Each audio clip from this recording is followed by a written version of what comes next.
আপনারা ভিসা কাগজ নিয়ে আমি যেই ছবিটা দিয়েছিলাম এটা নিয়ে আপনারা দেশে খুব প্রপাগান্ডা করতেছেন।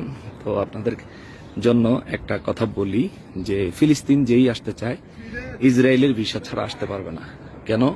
কারণ ফিলিস্তিন ইসরায়েলের গর্ভের ভিতরে। ফিলিস্তিনের নির্দিষ্ট ফিলিস্তিনের গভর্নমেন্ট বা সরকার বা তাদের নিজস্ব কোনো ভিসা নীতি নাই যে তারা কাউকে ভিসা দিতে পারে না।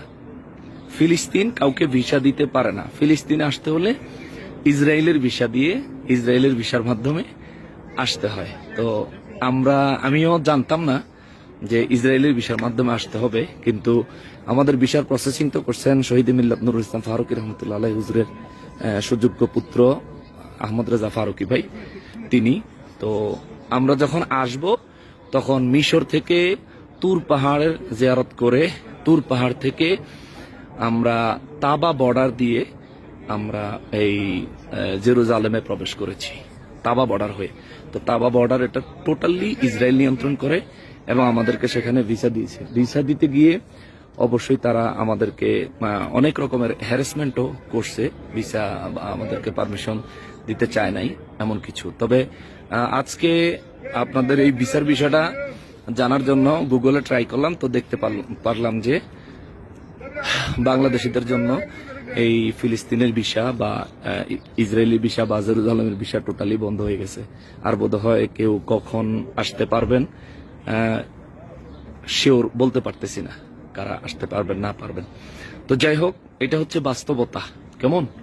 এখন আমাদের সঙ্গে আমাদের ফুল টিমের মধ্যে 29 জন মানুষ আছেন, আমরা 29 জন ব্যক্তি আছি ফুল টিমে 29 জন। তো এর মধ্যে আমাদের প্রত্যেকেই একই ভিসা একই প্রসিডিউর একইভাবে আসতে হয়েছে। এখন কেউ যদি আমাদের বিরুদ্ধে প্রপাগান্ডা করেন তাহলে আমি তাদেরকে চ্যালেঞ্জ করছি যে বিগত 70 বছরের মধ্যে কেউ ফিলিস্তিন এরিয়ায় প্রবেশ করছেন কিন্তু ফিলিস্তিনের ভিসা ইসরায়েলের ভিসা ছাড়া, এরকম যদি কেউ থাকেন তাহলে দেখাবেন আমাদেরকে, কেমন? দেখব।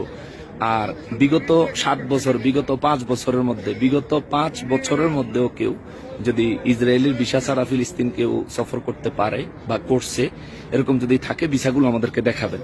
কিন্তু দুঃখের সঙ্গে বলতে হচ্ছে যে গাজা ফিলিস্তিনিরা আগের থেকেই ইসরায়েলের দ্বারা চতুর্দিক থেকে ঘেরাও করা। অতএব এই গাজা তারপরে রাফা যেখানে হামলা হচ্ছে এবং টোটাল ফিলিস্তিন এটা ইসরায়েল নিয়ন্ত্রণ করে। ওদের নিজস্ব ব্যক্তিগত কোনো সরকার নাই, ওদের